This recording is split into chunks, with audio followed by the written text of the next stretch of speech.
बड़ा मर्द है, इतना ताकतवर है, तो यहाँ आकर वो आएगा, भूतिया साय की तरह आएगा, आत्मा निकालेगा। अबे उससे मारा किसने?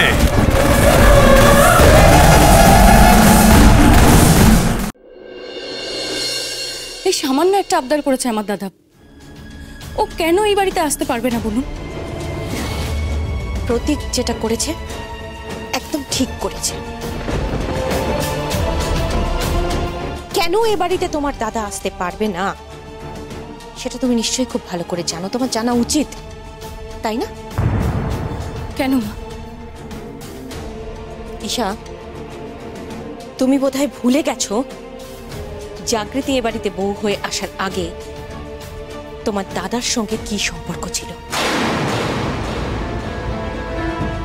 আর সেই সম্পর্কের খাতিরেই তুমি এখনো জাগৃতিকে বৌদি বলে ডাকো, ঠিক? আমি মানি বা না মানি, জাগৃতি কিন্তু আমার বড় ছেলের বউ, আর অনেক সঙ্গে জাগৃতি এখন সংসার করছে, তাই ওর আগের পক্ষের স্বামী এই বাড়িতে আসবে সেটা আমি বা আমাদের পরিবারের কেউ মেনে নিতে পারবো না। হ্যাঁ, বাড়ির এটা কেউ মেনে নেবে না মা, এটা আমি ওকে আগেও বলেছি। আর সব থেকে বেশি তো দাদা বৌদি জানলে রাগ করবে। একদমই না, একদমই না।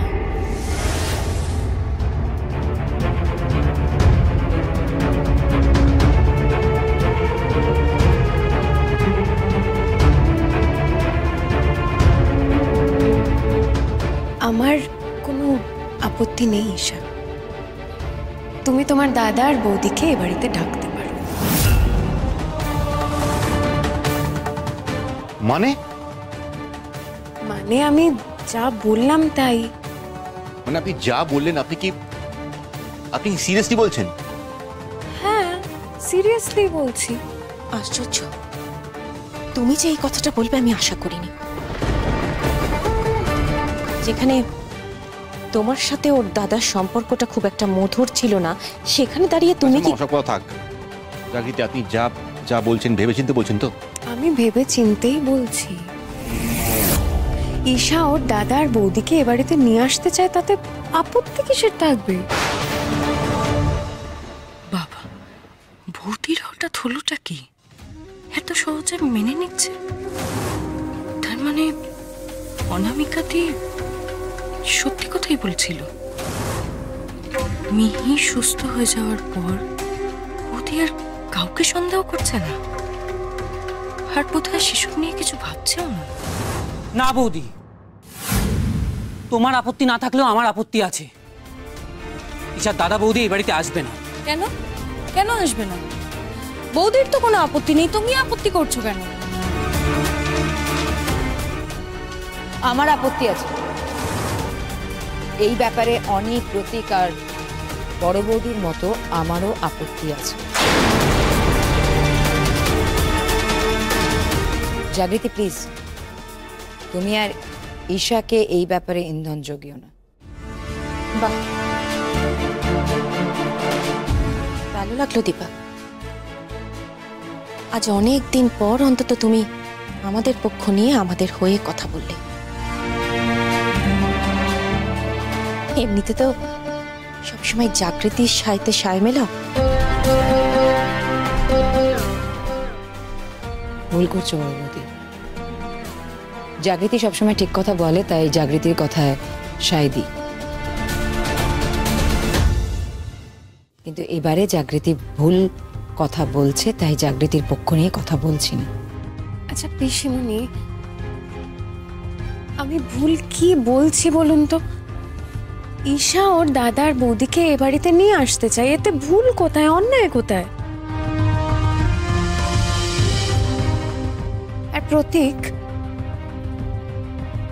তুমিও তো বলিহারি, তুমি বা এত জেদ করছো কেন? আচ্ছা ঈশার সব আবদার তো তুমিই রাখবে না, কে রাখবে? তোমারই তো উচিত যে এবাড়ির সবাইকে একটু বুঝিয়ে সুঝিয়ে রাজি করানো। জাগৃতি, কেন এক কথা তুলছো বলো তো? ভালো লাগছে না। আর যা অনি, তুই তোর বউকে নিয়ে ঘরে যা। আসুন জাগৃতি, ঘরে চলুন। এক সেকেন্ড অনুব্রতবাবু, ঈশা ভুলটা কি বলছে আমি তো সেটাই বুঝতে পারছি না। একটা মেয়ে তার পুরো পরিবার ছেড়ে শ্বশুর বাড়িতে আসে, ঈশা সাত করে ওর দাদার বৌদিকে একটু নেমন্তন্ন করেছে, বাড়িতে আসতে বলেছে, হয়তো ও দেখাতে চায় যে ওর নতুন সংসার কেমন করে করছে। সেটা তো যে কোনো মেয়েই চায় অনুব্রতবাবু। ও ভুল কোথায় এখানে? আমি না বুঝতে পারছি না আপনি তর্ক কেন করছেন। সত্যি জাগৃতি, তুমি ঘরে যাও। আমার কি মনে হয় জানো তো, এইসব কথা বাবার কানে গেলে বাবা কিন্তু রাগারাগি করবে, কারণ তোজোকে পড়িয়ে একটু পরেই বাবা নিচে নেমে আসবে। আর তোজোর কানেও এই কথাগুলো যাওয়ার ঠিক নয়, ও এফেক্টেড হবে। আমি জানি পিসিমণি, তোজোর প্রীতমের ওপর যথেষ্ট অভিমান আছে, আর সেটা থাকাটাই বোধহয় স্বাভাবিক। ছোটবেলাটা তো প্রীতমের সঙ্গেই কেটেছে, আর সেটা খুব একটা ভালো কাটেনি, খারাপই কেটেছে। কিন্তু কি বলুন তো, তোজো না ছোটবেলা থেকে সম্পর্কের জটিলতাগুলো বুঝতে শিখে গেছে। ও ভীষণ বুঝতার, তাই ওকে নিয়ে চিন্তা করবেন না, আমি ওকে সামলে নেব। না, আমি এটা কিছুতে মানবো না। অনি, একটু ভালোভাবে জাগৃতিকে বোঝাও, ও বুঝবে। জাগৃতি, তুমি কেন বুঝতে চাইছো না? দেখো, যে দুজনের কথা বলছো, এই প্রীতম আর প্রীতমের বউ, ওরা একেবারেই ভালো মানুষ নয়। আর তাছাড়া ওর প্রীতম নিজের বাবা মার সাথে যে এরকম কাজ করতে পারে, তার সাথে আমার মনে হয় কোনো সম্পর্ক রাখাই উচিত নয়। প্রতীক, সেখানে ঘরে যাও। আসুন তো, আপনি আসুন আমার সাথে। আরে দাঁড়ান, আমাকে দাঁড়ান অনুব্রতবাবু। পিসিমণি, দেখুন, আমার দাদা যা করেছে সেটা বাবা মার সাথে করেছে, কিন্তু আমার বাপ প্রতীকের সাথে তো ও কোনোদিনই কিছু করেনি। ঈশা, এখান থেকে চলো, চলো এখান থেকে। প্রতীক, চলো।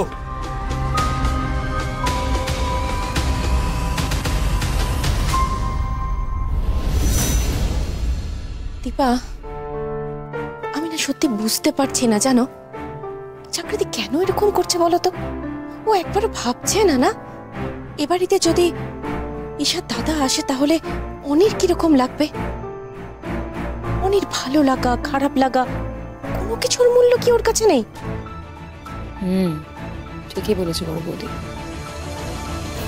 আমিও এই কথাটাই ভাবছি, জাগৃতি তো এত অবুঝ মেয়ে নয়, ওর মাথায় কি চলছে সেটাই বুঝতে পারছি না।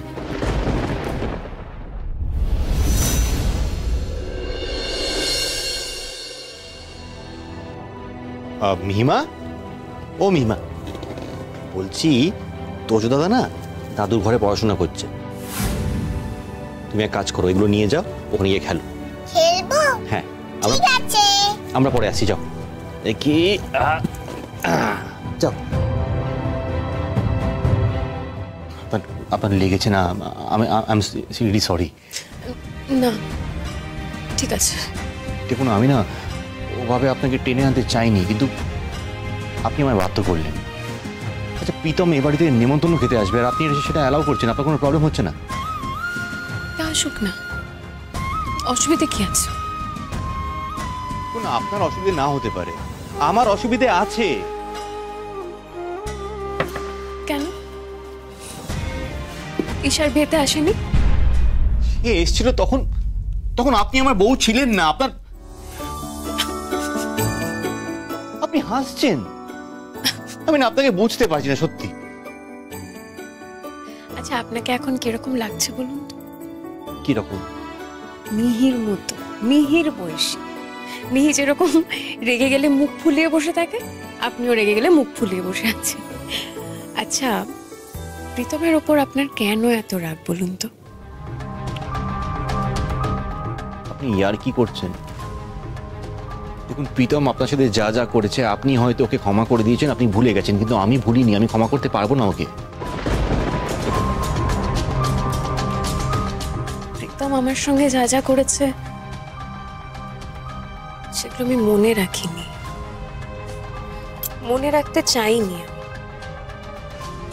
কিন্তু মা বাবার সঙ্গে তোজো মিহি ওদের সঙ্গে যা যা করেছে আমি তার জন্য ওকে কোনোদিনও ক্ষমা করব না।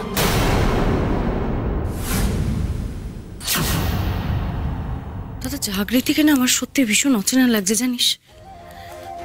আমি না পুরো প্রিপেয়ার ছিলাম যে ও কিছু বললেই আমি ওর এগেনস্টে গিয়ে ওকে চেপে ধরবো, দুটো কথা বলবো, কিন্তু না, এসে দেখলাম পুরো উল্টো, পুরো উত্তর মেরু আর দক্ষিণ মেরু। তুই ভাবতে পারবি না, যেখানে প্রতীকের দাদা রাজি না, এই বাড়ির কেউ রাজি না তোদের আশা নিয়ে, সেখানে ও সবাইকে হঠাৎ করে বোঝাতে লেগে গেল।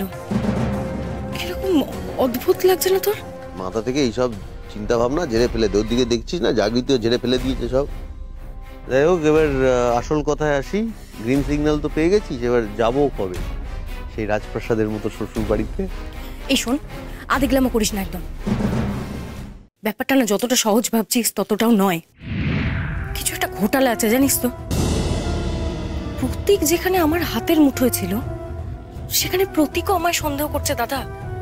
আর যেখানে প্রতীক সন্দেহ করছে, সেখানে জাগৃতি সন্দেহ করবে না ভেবেছিস? প্রতীকও সন্দেহ করে? ওকে তো দেখলে মনে হয় লালু ছেলে, ভাজা মাছ উল্টে খেতে পারে না। সে কোথায়, ঘরে নেই? ওকে একটু ঠান্ডা জল আনতে নিচে পাঠিয়েছি, সেই সুযোগেই তো তোকে ফোন করলাম। এই কথাগুলো যদি ও একবার শুনে ফেলে, আমি না পুরো শেষ। ও আরো সন্দেহ করবে আমায়। সন্দেহ তো এখনো করছি ঈশা। তুমি যে তোমার দাদার সাথে হাত মিলিয়ে এত বড় একটা ঘটনা ঘটিয়েছ, সেটা তো বুঝতেই পারছি, ভাবতেই পারছি না। মিহি ওইটুকু একটা বাচ্চা মেয়ে, ওর উপরেও তোমার এত রাগ? আমি না এত টেনশন নিয়ে বাঁচতে পারছি না দাদা। আরে কিছু তো একটা।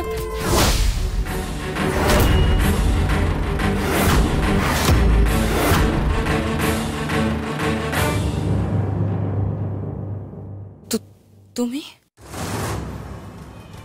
একই রে, হঠাৎ তুমি বলছিস কেন আমাকে?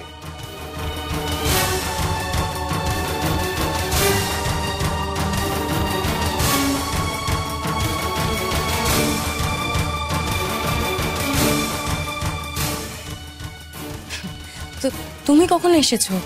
আরে বাবা, এসে এরকম ভয় দেখায় নাকি কেউ? ডাকবে তো। তোমার মনে ভয় ডর বলে আদেও কিছু আছে? থাকলে এসব করতে পারতে? আমি আমি আমি কি করেছি? তুমি জানো না তুমি কি করেছো? আমাকে বলে দিতে হবে। আমি কি করেছি? আমি বলো তুমি, আমি কি করেছি? জামাই ষষ্ঠীর দিন মিহি যে দইটা খেয়েছিল, সেই দইয়ের মধ্যে তুমি বিষটা মিশিয়ে দিয়েছিলে। সেই জন্য তোমার মনে এত ভয়। কি বলছো তুমি এসব? ভুল কি কিছু বলছি ঈশা? ভুল কি কিছু আমি বলছি? ঈশা, আমি তোমাকে ভালোবাসি, কিন্তু মিহি আমার ভাইজি। আরে ওকে তো আমি জন্মাতে দেখেছি, আর আমি ওকেও ভালোবাসি। মিহির সাথে যেই তুমি অন্যায়টা করেছো না, সেটার জন্য আমি তোমাকে কোনোদিনও ক্ষমা করতে পারবো না ঈশা, কোনোদিনও না। প্রতীক শোনো না। ধরবে না আমাকে, ছাড়ো। আরে শোনো না প্রতীক, প্রতীক।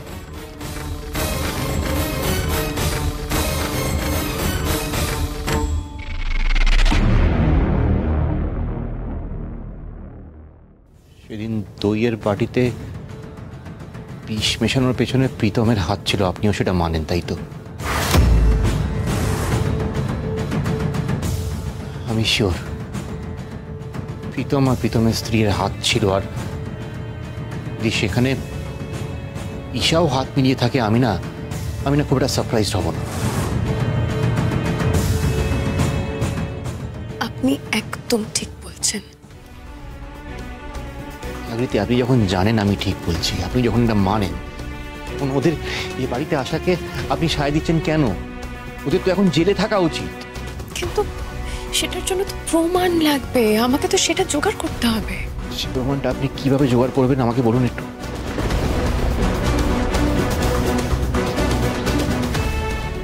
ইঁদুরের কল দেখেছেন আপনি?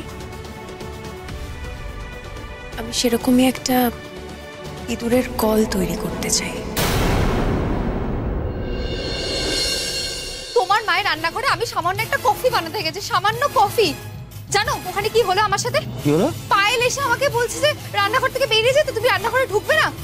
আরে ও এমন একটা ব্যবহার করলো আমার সাথে যেন মনে হচ্ছে আমি একটা খুনি। মানে আমি রান্নাঘরে ঢুকলেই খাবারে বিষ মিশিয়ে দেবো। প্রীতম, আমি কিন্তু এই অপমান কিছুতেই সহ্য করবো না। একদম সহ্য করবে না। শোনো, একটা কথা সিরিয়াসলি শোনো, তুমি খুব ভালো করে জানো যে আমি কিন্তু ছেড়ে দেওয়ার মেয়ে নই। হ্যাঁ, কেন ছেড়ে দেবে? কেন? রাগে অপমানে আমার গা জ্বলে যাচ্ছে। হ্যাঁ, কি বলছো? শোনো, আসল কথাটা শোনো। আমাদের তো একটা ইনভিটেশন আসলো বলে বিগ হাউস থেকে। বিগ হাউস মানে? বিগ হাউস মানে রায়চৌধুরী কনস্ট্রাকশনস এর মালিকের বাড়ি। বাড়িটা দেখেছো? বাড়ি না, রাজবাড়ি। তোমার কি মাথাটা একেবারে খারাপ হয়ে গেছে? হ্যাঁ, ওদের বাড়িতে আমাদেরকে কে ইনভাইট করবে? ঈশা। আবার কি? আচ্ছা ঈশা। আর জাগৃতি রাজি হয়ে যাবে বলে তোমার মনে হচ্ছে? আরে রাজি হবে কি, রাজি হয়ে গেছে। প্রীতম, আমার মাথা গরম আছে, ইয়ার কি মেরো না। আরে বাবা, আমি সিরিয়াসলি বলছি। খানিকক্ষণ আগে ঈশার সাথে কথা হলো, ওই তো সুখবরটা দিল। আচ্ছা আমাকে একটা কথা বলো তো, তুমি হঠাৎ এত মরিয়া হয়ে উঠছো কেন ওই বাড়িতে যাওয়ার জন্য?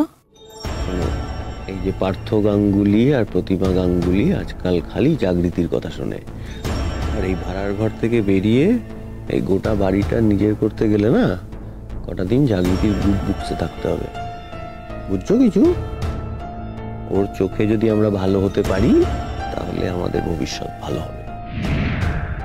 তাই অতীতের সবকিছু ভুলে গিয়ে এখন জাগৃতির সাথে ভাব জমাতে হবে। আমি ওদের জন্য একটা ফাঁদ তৈরি করতে চাই। আর আমি প্রীতমকে যতদূর চিনি, প্রীতম নিজেকে খুব চালাক মনে করে। সেই ফাঁদে প্রীতম পা দেবেই। আমাদের এখন সেটারই অপেক্ষা করতে হবে। জাগৃতি, এটা আগুন নিয়ে খেলার মতো। ওরা ক্রিমিনাল মাইন্ডেড। আপনার মনে হয় এত সহজে ওরা ধরা দেবে? উল্টে আরো বিপদ বেড়ে যাবে। আমার পরিবারের যদি ওরা আবারও ক্ষতি করতে চায়, আমি সেই আগুনেই ওদেরকে জ্বালিয়ে দেব।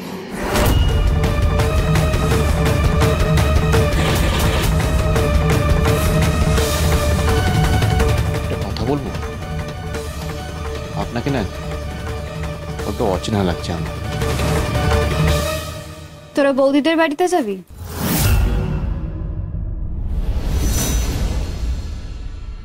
এটা কি আমাদের? হ্যাঁ, তোদের জন্যই তো। বাবা, এই জন্য আমি তোকে এত ভালোবাসি।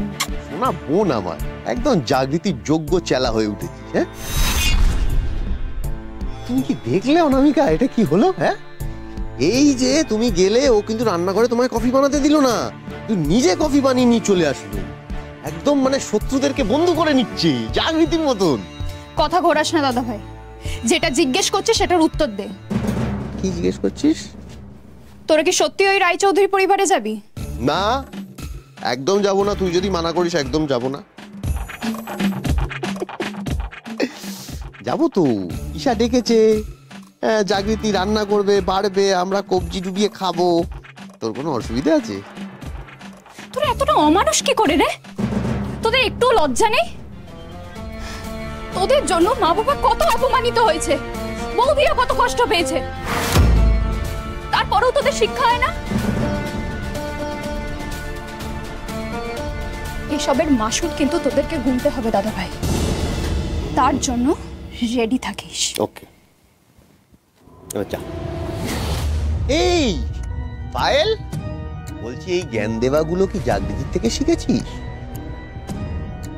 জাগৃতি তো বিশেষজ্ঞ না শোনা, ও বিশেষজ্ঞ না শোনা, হচ্ছে বিশেষ অজ্ঞ। জাগৃতি, তোমার সবচেয়ে বড় গুণ কি জানো? তোমার ন্যায় নীতি জ্ঞান, যেটা অনেকেরই থাকে না। তোমার মধ্যে অনেকের থেকে অনেক বেশি সে জ্ঞানটা আছে। না না, আমি কারো কথা শুনে কথাটা বলছি না, আমি নিজের চোখে দেখেছি, উপলব্ধি করেছি, তাই জন্য এত জোর দিয়ে বলতে পারছি। তোমার বুদ্ধি, তোমার বিবেচনা নিয়ে কোনো প্রশ্ন করার সুযোগ তুমি কাউকে কোনোদিন দাওনি, কিন্তু আজ আমি এটাকে শুনলাম। যে বুদ্ধিমতী, যে বিচক্ষণ জাগৃতিকে আমি চিনি, সেরকম একটা ভুল সিদ্ধান্ত নিল। দেখো, এখানে দাদু ভাই, দিদি ভাই নেই, বাকিরা কেউ নেই, তাই কথাটা আমি তুললাম। তুমি ওকে খুব ভালো করে চেনো, ওকে শাসন করো এবং স্নেহ করো, সেটা আমি জানি। তাই ওর কথায় তুমি ওর দাদা বৌদিকে আমাদের বাড়িতে আমন্ত্রণ জানালে। তুমি তো জানো যে ওদের আমি পছন্দ করি না।